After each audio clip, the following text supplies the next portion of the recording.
Wife wants us to move to her hometown to be closer to her AP. May 28. Everything seemed okay. We were chatting on FaceTime many times a day. Then one day she claims she needs some alone time to ponder about something, so I tell her I won't disturb her. After a few days went by with no word from her, I contacted her to make sure she was well, and all hell broke loose. She was weeping, telling me how upset she has been with me for years. All the unresolved difficulties she has had with me, large and little, throughout our whole relationship. Some of it was real, certain of it wasn't, but the end result was that I needed to see a therapist to work through some difficulties I was having. Which I admit, there are certain issues I need to discuss with a specialist. We have no money, alcohol, gambling, or addiction problems. My main problems are with anger management, communication, and some control difficulties. It was a hard week, but once we began chatting again, everything returned to normal. I purchased a ticket for her to return home.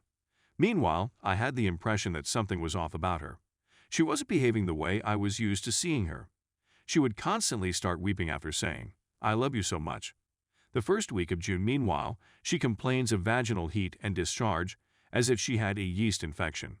She was diagnosed and treated for a yeast infection, and I joked with her about getting an STD test as well. She did receive an STD test, which came out negative, but the vaginal problem persisted.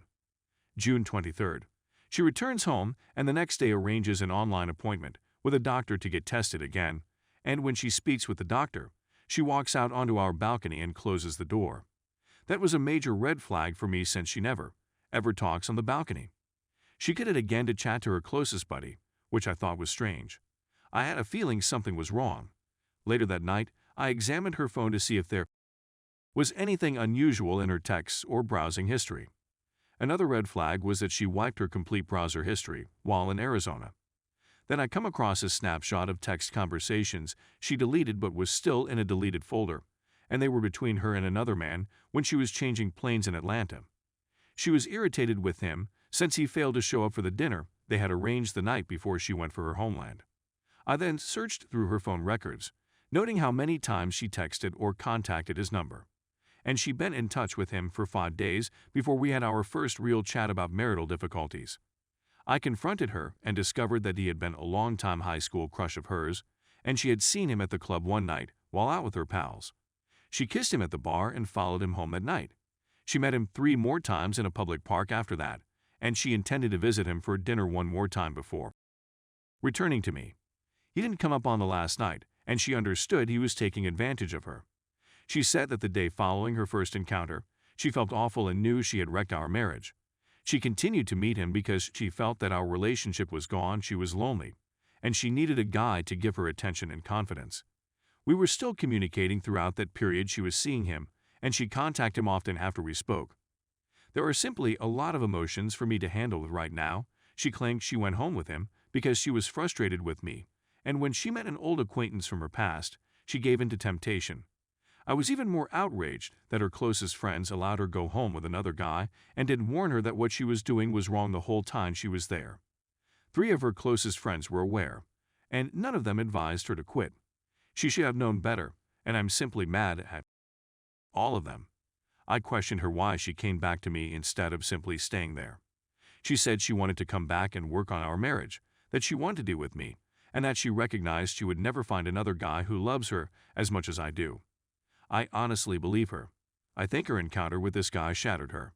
I've been the only guy she's ever been with, so I understand a human urge to try something new when the opportunity arises, but a marriage promise needs to mean something. Now I feel betrayed and disgusted, but I'm not sure whether going to therapy to work on this and forgive her is worth it, or if what she did is unforgivable and dissolving our marriage is the best decision.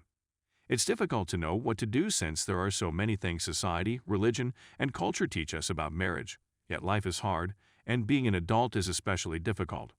Is it normal to attempt to forgive what a loved one has done, or do we have certain standards that we must follow regardless of how much a person means to us?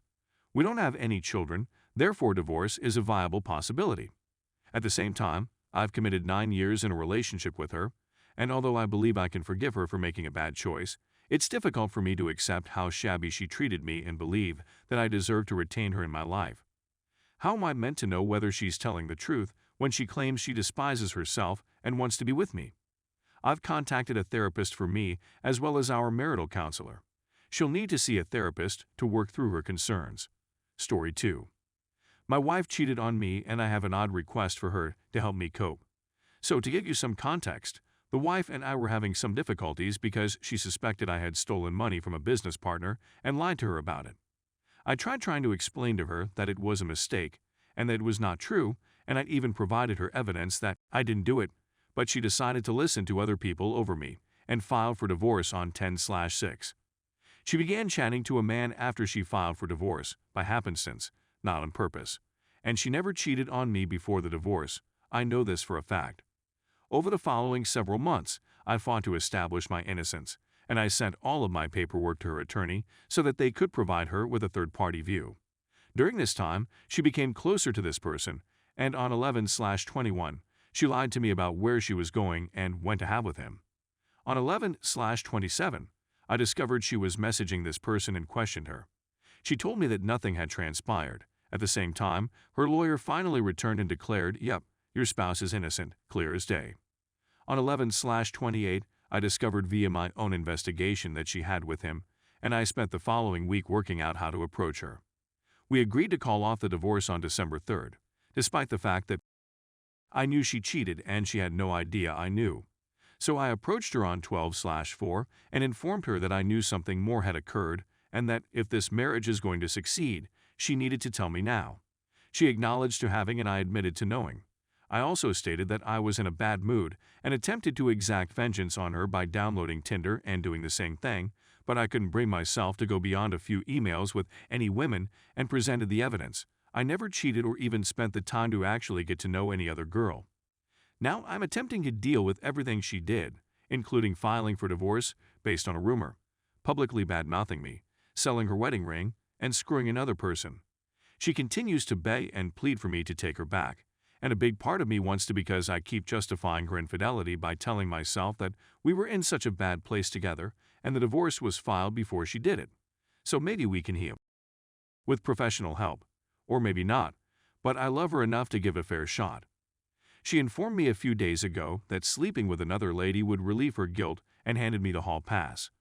I rejected because that's not who I am and I feel it would be harmful to our marriage, but dealing with her infidelity is difficult. But oddly, our life has improved, as has our communication and honesty. So an idea came to me, and I haven't questioned her about it yet, but it was as follows. If you're feeling bad enough to give me a pass, and since that's not who I am, why don't we utilize this chance to try with another female she chooses, and she may determine the rules. My rationale is as follows. I can't cheat on my wife. Period. Regardless of what she did or how irritated and upset I am. We've grown closer and shared more than we ever have in all facets of our life, and we've even discovered new things in bed that she loved without even realizing it. If sharing me with another woman relieves her guilt and allows us to go ahead, then having and sharing the experience with my wife would be the healthiest way to go. We'd both be able to go ahead knowing that each of us had our time on the other side of the fence. Since her cheating made her realize that she has it perfect with me and will have to live with hurting the person who loved her more than anything, her words, maybe spending time on the other side of the fence with her involved and picking the partner will bring us closer by easing her guilt, my betrayal, and rebuilding our trust in one another because I'd involve her. Is any of my reasoning, notion, scenario, etc. reasonable, or am I insane and in such a strange place that I'm simply grabbing for anything to make me feel complete again? I'm at a loss on what to do. Please assist.